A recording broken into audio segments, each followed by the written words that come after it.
အားလုံးပဲမင်္ဂလာပါ United အောင်မြင်မှုအတွက်ချီးကျူးရမယ့်ကစားသမားကိုကျွန်တော်တို့ဒီနေ့အနည်းငယ်လေးကြီးဖွယ်ရန်အတွက်ပရိသတ်တွေကိုဖိတ်ခေါ်ချင်ပါတယ်အာဆင်နယ်ကိုအင်ကွင်းမှာတွားပြီးတော့အမှောက်တိတ်လိုက်တဲ့ပွဲမှာတကယ့်ကိုချီးကျူးရမယ့်ကစားသမားတွေ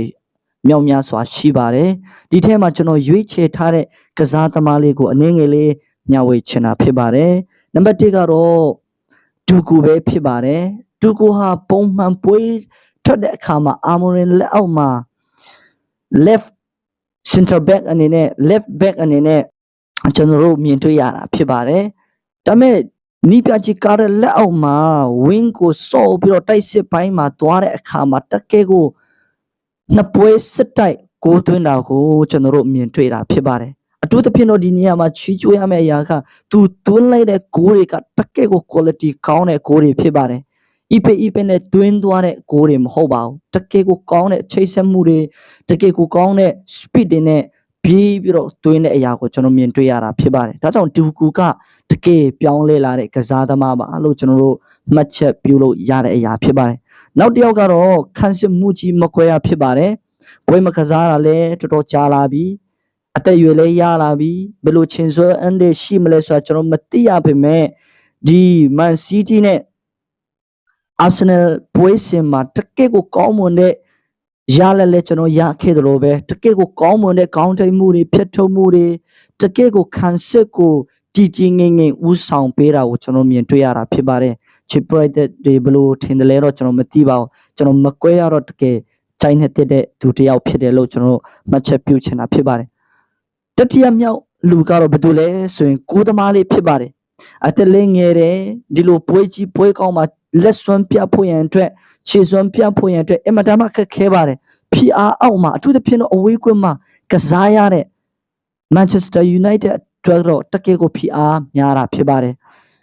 သူများအင်ကွင်းမှာတွားပြီးတော့လက်စွမ်းပြဖို့ခြေစွမ်းပြဖို့မလွယ်ကူတဲ့အနေအထားမျိုးမှာသူဆက်လိုက်တဲ့အလုံးတွေခေါင်းထိုက်ဘိုးတွေအထူးသဖြင့်ကော်နာဘောတွေဆိုရင်အကောင်းဆုံးကာကွယ်ပေးခဲ့တဲ့ကိုသမားလေးကိုပဲကျွန်တော်ချီးကျူးရမှာဖြစ်ပါတယ်ဆက်လက်သူရဲ့လက်စွမ်းတွေတည်ငြိမ်ဖို့ရန်အတွက်ပဲကျွန်တော်မျှော်လင့်မှာဖြစ်ပါတယ်နောက်တစ်ယောက်ကတော့ Bruno Fernandes ဖြစ်ပါတယ် Bruno ကတော့တကယ်ပဲ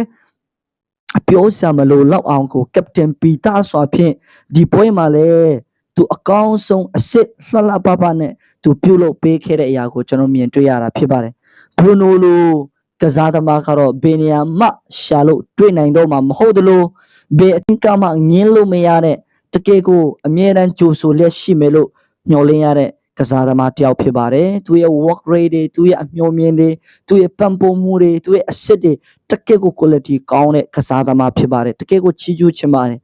နောက်တစ်ယောက်ကတော့ကျွန်တော်တိုက်စစ်မှုဖြစ်တဲ့အမ်ဘူမူဒီနေ့မှာအမ်ဘူမူကတော့တကယ်ကိုချီးကျူးစရာကောင်းတာဖြစ်ပါတယ်သူကစားနေရ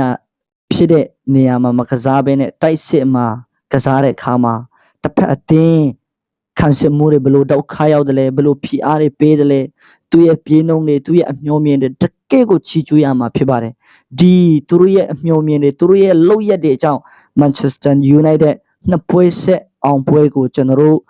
ရယူပိုင်ဆိုင်ခဲ့တာဖြစ်ပါတယ်ဆက်လက်ပြီးတော့ပွဲတိုင်းလိုအသင်းကြီးလိုဖြုတ်တတ်တဲ့အမ်ဘူမူကတော့ဒီ Fulham နဲ့ပွဲမှာဘလို့ခြေစွမ်းတွေဘလို့ကိုးသွင်းမှုမျိုးတွေဘလို့အောင်ပွဲခံမှုမျိုးတွေနဲ့ကျွန်တော်မြင်တွေ့ရမလဲဆိုတာကြည့်ရှုစောင့်စားမှာဖြစ်ပါတယ် Manchester United ကိုဆက်လက်ပြီးတော့အားပေးပါကျွန်တော်ရဲ့ YouTube channel လေးကိုလည်းအားပေးဖို့ရန်အတွက်မမေ့ဖို့ရန်အတွက်